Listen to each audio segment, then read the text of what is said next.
chosen by you. Forever, I'm your friend. You'll always be right here with me. I'm so thankful for your love. No matter what I do, I know this is true. You're by my side, you'll never leave. I wanna thank you, God, for showing me who I am. You're so good, you help me to understand. We are your sons and daughters. You're such an amazing father. Thank you, God, for coming to rescue me. You're so good, God, you're everything I need. Every minute of every day, I just wanna say thank you, God. I'm blown away by your love for me. It goes on and never ends. I belong to you, I'm chosen by you. Forever, I'm your friend. You'll always be right here with me. I'm so thankful for your love. No matter what I do, I know this is true. You're by my side, you'll never leave. I wanna thank you, God, for showing me who I am. You're so good, you help me to understand. We are your sons and daughters. You're such an amazing father. Thank you, God, for coming to rescue me. You're so good, God, you're everything I need. Every minute of every day, I just wanna say thank you, God. You sent your son to set us free. For your love and kindness, I will sing. You sent your son to set us free. For your love and kindness, I will sing. I wanna thank you, God, for showing me who I am. You're so good, you help me to understand. We are your sons and daughters. You're such an amazing father. Thank you, God, for coming to rescue me. You're so good, God, you're everything I need. Every minute of every day, I just wanna say thank you, God. Welcome to Story Lab. This week, we're talking about humility, while we take a look at the story of a really unusual breakfast.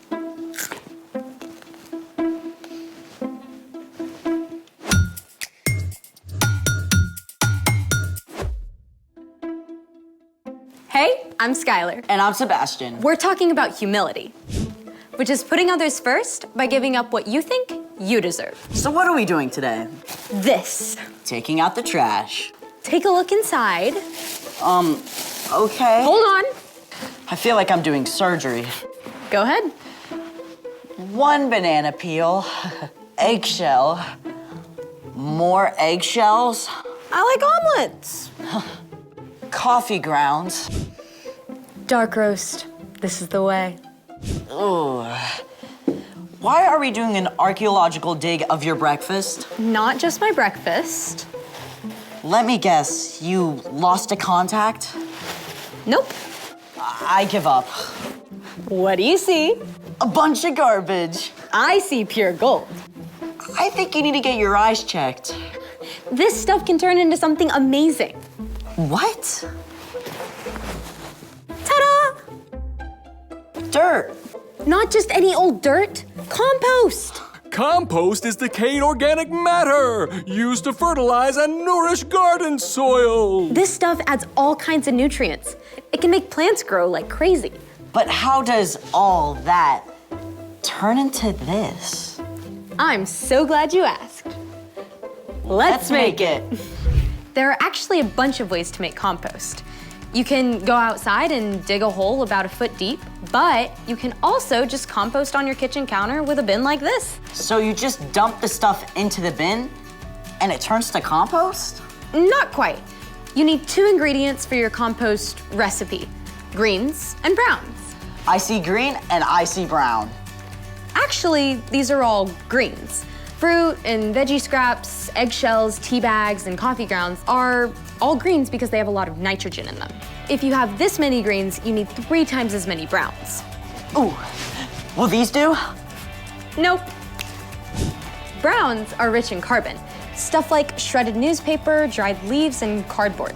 We need to feed our compost with 1 part greens and 3 parts brown. I'm on it. All right, that's 1 green, and then 3 brown.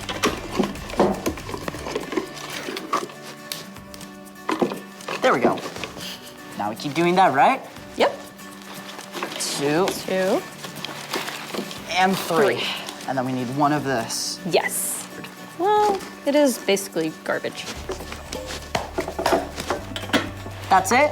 Pretty much. You can feed your bin greens and browns, and with the right balance of carbon and nitrogen, it'll help it decompose quickly. And it also helps to turn it over every few days. What a cool way to turn something no one wants into dirt. Really helpful, awesome dirt. There's more than one way to make something good out of something not. It's time for... The story before the story. Today, we're in John, the 4th book in the New Testament. But before John, in the very beginning, out of a deep, deep love, God made an amazing world. But when people turned away from God, the world was broken. God made a plan to draw people back into relationship. So at the right time, God sent his very own son, Jesus, to come live among us. When Jesus grew up, he traveled from town to town, teaching and healing. But the religious leaders made plans to get rid of him. Jesus was crucified on a cross and died. But early Sunday morning, Jesus returned to life. Lots of his friends saw him. Which is where our story starts. Take it away. Hey everyone, I'm Chloe. Hey, Chloe. After Jesus defeated death, he appeared to Mary Magdalene and then to his closest friends, and lots of other followers too. We can only imagine how amazed and overjoyed they were, and how many questions they had, especially Peter. I said 3 times I didn't know Jesus. Is he angry with me? Does he still want me to be his friend? It was true. The night before Jesus was crucified, Peter had promised he would die before denying Jesus. Where I am going, you can't follow now, but you will follow me later. Lord, why can't I follow you now? I will give my life for you. Will you really give your life for me? Before the rooster crows, you will say 3 times that you don't know me. Within hours, Jesus was arrested. Many of Jesus' friends had fled, but Peter followed behind, trying to remain unnoticed. As Jesus was questioned by the high priest, Peter stayed outside, warming himself by a fire. A servant girl questioned him. You aren't one of Jesus' disciples too, are you? Peter was cold and scared, so he let fear take over. I am not. 2 more times, Peter denied knowing Jesus. Then, a rooster crowed, just as Jesus had said, and Peter realized the terrible thing he had done. That had only been a short time before. Even though Jesus was now alive again, Peter wasn't sure what Jesus thought of him. So, Peter did what he often did when something was bothering him. He gathered a few friends and went fishing. All night long, they threw out their nets, but by early morning, they still hadn't caught a single fish. As they returned to shore, they saw a lone figure standing there. Friends, don't you have any fish? No. Throw your net on the right side of the boat. There you will find some fish. That makes 0 sense. Even though it seemed ridiculous, Peter gave it a try. And within moments, the net was so full of fish, they couldn't even pull it onto the boat. It's Jesus. In his excitement, Peter forgot his worries and splashed as fast as he could toward Jesus. When he reached the shore, Peter found that Jesus had already cooked fish over a campfire. Come and have breakfast. Jesus offered the fish and some bread to Peter and his friends. The last time they had eaten together was the night Jesus died. But so much had happened since then. They may have been quiet as they ate, wondering how things would be different now. When they finished breakfast, Jesus called Peter aside. Maybe they took a walk on the beach. I bet Peter's heart was pounding fast. This is it. Peter, do you love me more than these others do? This was not what Peter expected. He took a deep breath and answered. Yes, Lord. You know that I love you. Feed my lambs. Now, let's be clear. There were no sheep on the beach. Jesus didn't mean for Peter to take some lambs out into a field of green grass. But many times, Peter had heard Jesus call himself the Good Shepherd, while the people around him were like sheep. Jesus wants me to take care of the people who follow him. Again, Jesus asked, Peter, do you love me? Yes, Lord. You know that I love you. Take care of my sheep. Peter was getting anxious again. Why had Jesus asked a second time? Didn't Jesus believe him? A third time, Jesus asked. Peter, do you love me? Lord, you know all things. You know that I love you. Feed my sheep. Peter was frustrated that Jesus kept repeating this until he realized. Jesus has asked me 3 times if I love him. Maybe that's once for every time I said I didn't know him. Jesus had not only forgiven Peter, Jesus was inviting Peter to care for all the people who would follow Jesus now and in the years to come. Following Jesus wouldn't be easy, but it would be worth it. Every step of the way. The end. Wow, so Peter really messed up, but Jesus still loved him. Yeah, Jesus didn't leave him hanging. Exactly. Peter was the one who denied Jesus, but Jesus took time to make it right between them. So, what's our part in the story? Well, if someone wrongs you, it's super easy to stay mad. But even if you feel like you have a right to stay mad, humility means choosing to forgive and make things right. Maybe your friend didn't call and invite you to their house on Saturday like they said they would. Instead of being mad and refusing to talk to them until they talk to you first, you can go to your friend. You can tell your friend you were hurt, but still care about them and want to hang out. Or your big sister promised to give you a ride to school, but she left early, and you had to wait for the bus in the rain. Instead of giving your sister the cold shoulder, go to her. Tell her that it wasn't okay, but you still love her. And if you are the one who hurt someone else, it's just as important to make things right with them. This is not easy stuff. But it's super important. You're absolutely right. See you next time. Bye, Chloe. So here's the thing. Put others first by making things right. Got it. Do you think Peter and Jesus composted their breakfast leftovers? No idea. Hold on a sec. All right. She looks hungry. Apple core? Nom, nom, nom, nom, nom, nom, nom, nom. Thank you. Thanks for joining us in the Story Lab. See you next time.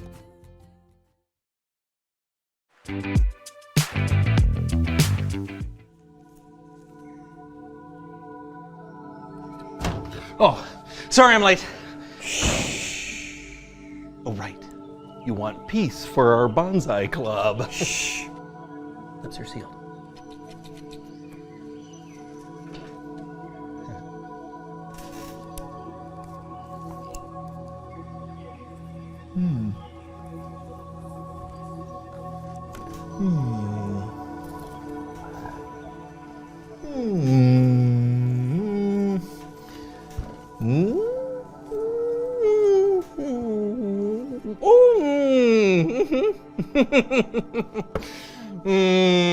Are you done? Almost.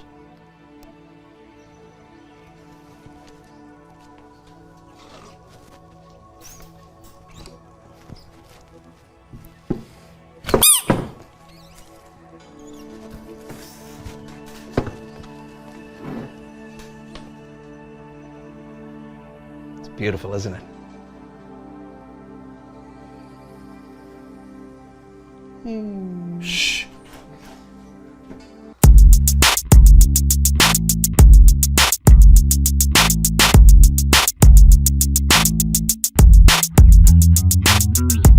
Hello everyone, I'm Brandon and welcome to the So-and-So Show.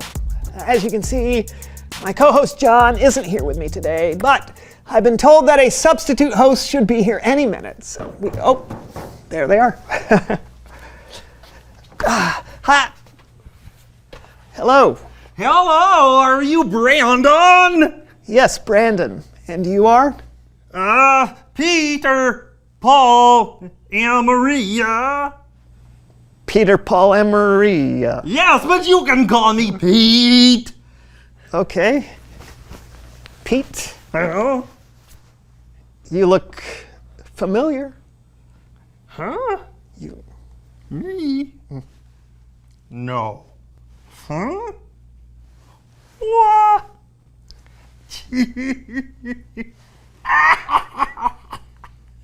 I don't know. Me? All right, so here's the deal. I'm not really Peter. I'm John, the co-host of the So-and-So Show. But I'm on a show today called Undercover Host. In a world of media celebrities that are meant to be a voice to and for the people, one man has made it his mission to discover who is a good host and who needs to find a new gig. Find out today on another episode of Undercover Host. So, you see, it's me, but I'm worried Brandon may suspect something. Yeah, I know it's John, but I'm gonna have a little fun with him before I tell him I know. Oh, welcome back! Thanks. You know, I usually sit there, actually. Oh, of course! I didn't know that since it's my first time here. Yeah, right. Well, so... Oh, you want me to move? Yeah, if you don't mind. Oh, but of course. Okay, here you go. Okay. I love that. That's great. What? All right, the way you walk is so cool. How is that? All right, well, you know, like... I do not walk like that. Yeah, all right. I think we should do the show, if that's all right. Yes, we should. Hello, everyone, and welcome to the So-and-So Show. I am... Peter? Yes, very good. Yeah. A good host always remembers people's names, and this is Brandon. We have an incredible show for you today, don't we, Brandon? That we do, Pete. You know what? I have to say that was a really great intro. Wait, thank you. Clear, precise, to the point. Thank you. And your voice Yes. is like authoritative and welcoming. Thank you. Yeah, much better than my usual co-host. Yeah.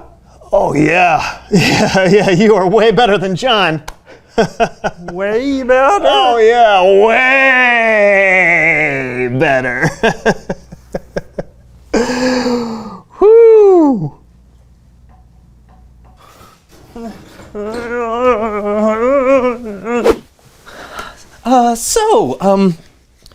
Apparently Brandon thinks my undercover host is better than me. Is it that my undercover host is that much better, or that Brandon thinks his regular host, me, isn't that great? Well, this is a job for undercover host. Okay. Hey, where'd you go? Oh, I just went over. Shall we continue? Absolutely. This is amazing. It sounds like you don't think too highly of your co-host. John, was it? Oh, no. John is really holding me back. The only reason I keep doing this show is because he lets me use his basement studio. Do you think there is anything he could do better? Where do I start? His shirts, that hat, does he even wash it? Maybe it's something he's trying to establish as part of his on-camera persona. Oh, yeah, because he has nothing else. Really? Oh, yeah. Nothing. Zero. Zilch.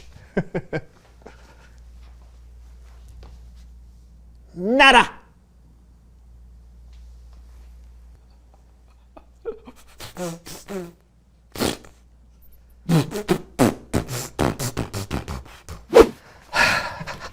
I just really want John to admit it's him. Am I being a little mean? Yeah. Too mean? I knew being an undercover host would be hard, but this is brutal to hear what Brandon really thinks of my hosting. I just didn't think. I thought we were friends, and to hear this, it just. It's not what I signed up for.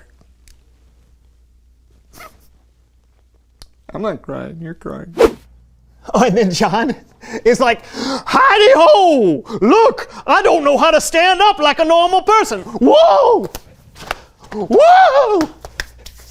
Wow! He's falling down all the time. He's clumsier than an ostrich waking up from anesthesia.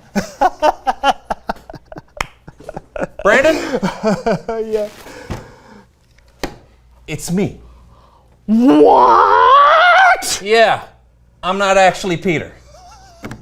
Of course. What do you mean, of course? Oh, come on, man. I knew it was you the whole time. You did? Yes. I mean, I got you good. Well, if you knew it was me, why did you say all those things? I was just joking around with you. Well, if I'm honest, it really hurt my feelings. Oh, come on. It really hurt my feelings. Okay. It's Bible story time with Kellen!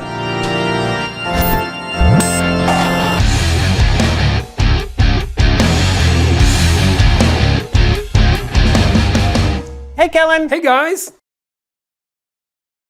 Want to talk about it? Oh, John over here can't take a joke. Brandon said some pretty mean things. I was kidding. I am clumsier than an ostrich waking up from anesthesia. That's funny. It cuts deep, Brandon. It cuts deep. Pronounced anesthesia. Anesthesia? All right. Don't make fun of me. You know, we have a Bible story today about a couple of friends that had to work through something that happened to them. Great. Take it away, Kellen. Come on. Our story today comes from the book of John, and it's about Jesus and Peter. The two of them had been through a lot, and Peter was one of Jesus' best friends. But Jesus knew that Peter was going to do something terrible. It all started after Jesus was arrested and taken away. Peter followed to see where Jesus was being taken. While he was there waiting, 3 different people asked him a question. You also were with Jesus of Galilee. I don't know what you're talking about.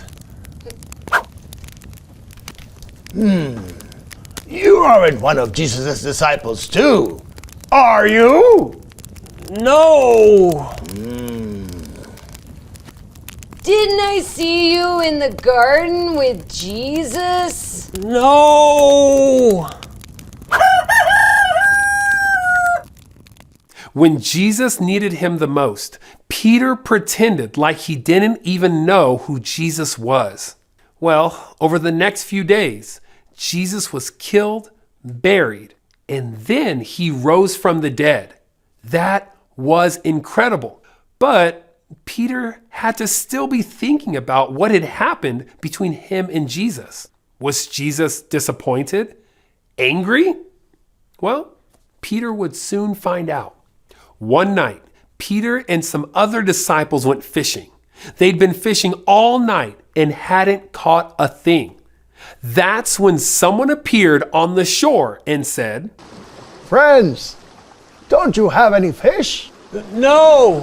Throw your nets over the right side of the boat. That's where you'll find some fish. Right side of the boat? Sure, okay. Hey, why not? Fellas, what do we have to lose? Are you kidding me? We can't pull this in. It's too heavy. What? Who is? It is the Lord.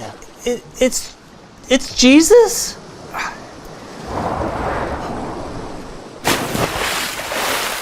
Peter was so excited to see Jesus, he could not wait. He jumped in and swam to shore. When he got there, Jesus had already been making breakfast out of fish and bread.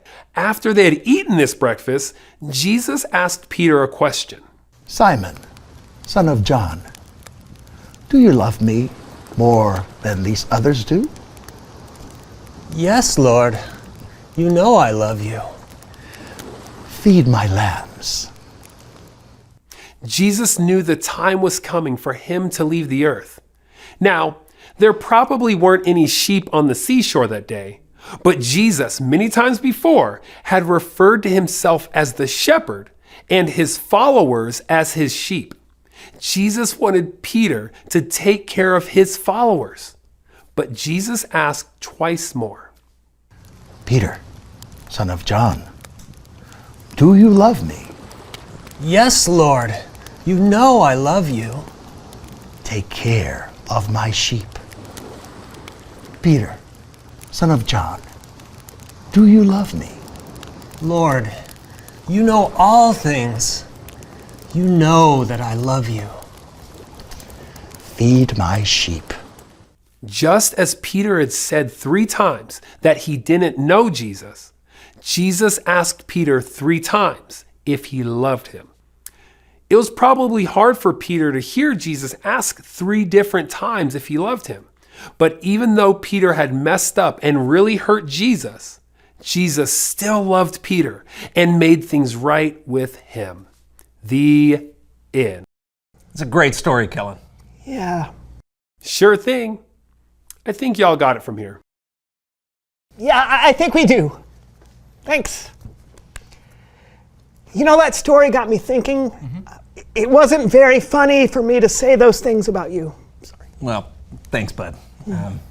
So you think I'm a good co-host? Yeah, you know I do. Okay. Thanks. Well, then you know what to do. Feed your sheep? No.